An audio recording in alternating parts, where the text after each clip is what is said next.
Good morning, everybody. So I'm Kevin Wass. I'm Head of Product Engineering and IVV at Apollo Fire Detectors. So we're a manufacturer of fire detector systems down in on the south coast of England in Portsmouth.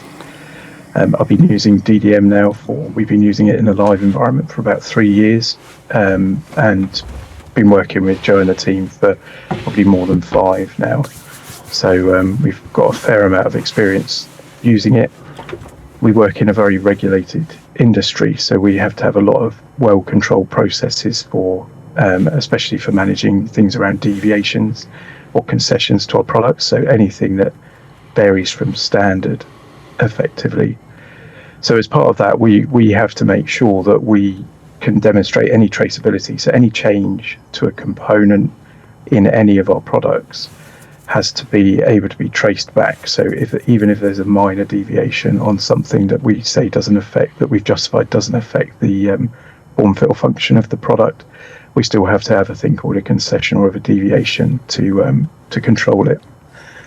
And that's really important for our notified body. So as part of that, the base component itself will get called up into the concession, but then we have to demonstrate every single top level that component links to in our concessions, partly so that people can find it so we use Power BI, which links directly into SQL database for DDM, and this enables the production operatives to put the part number of the product they're building, and then it will tell them every concession in the list. As you can see on my screen, it will show the details of those concessions, so they just need to be aware if there's any special work they need to do with that product. So we then take that data. We have our concession process, which is shown here as a workflow. And in there, we will put the base component that's affected by the change, and we'll say the detailed reasons behind it. But what we then have to do, we have to ask the operators to do, is they have to work their way back up through the where used tree. So every sub-assembly it's used on, they then need to start pulling out, and they need to ripple down through the where used tree until they get to the top level.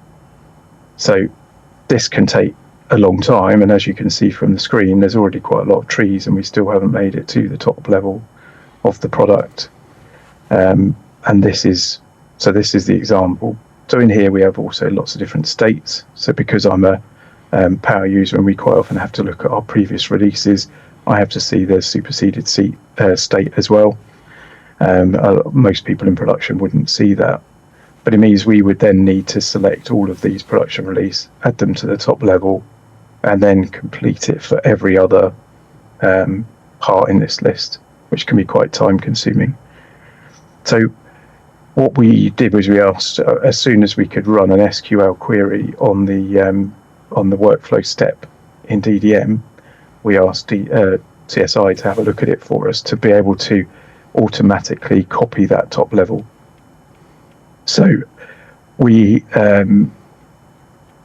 wanted to get away from the time-consuming element of it, but also the error-prone, because as you saw from the list, there can be quite a lot of tasks that run all the way through. So what we do is we put the part into the basic affected items. At the moment, there's nothing in this top levels impacted.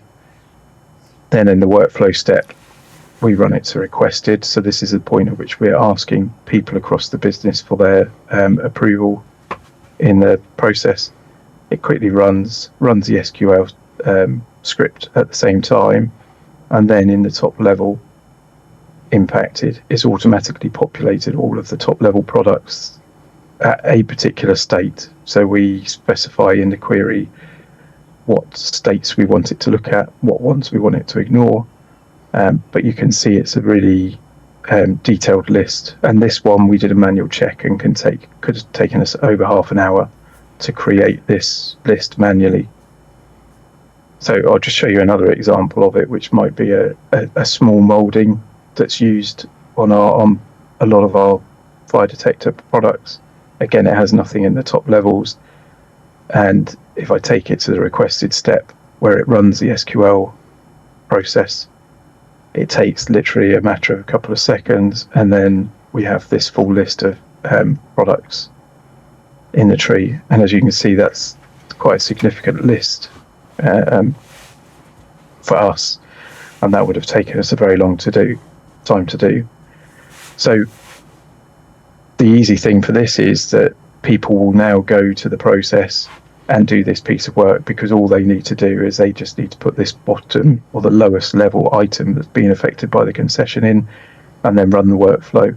What we were seeing before was people were just selecting the bottom one, having a half-hearted go at the next step, and then leaving it for somebody else to push it forward. So for us, I think the demonstration here, although this is a relatively simple example, just demonstrates the power of an SQL query in a workflow process and how it can save a lot of time. And this can be adapted to many things, such as if you wanted to do some kind of impact analysis in your workflow or something else, or even just populating other parts of a product into a folder automatically.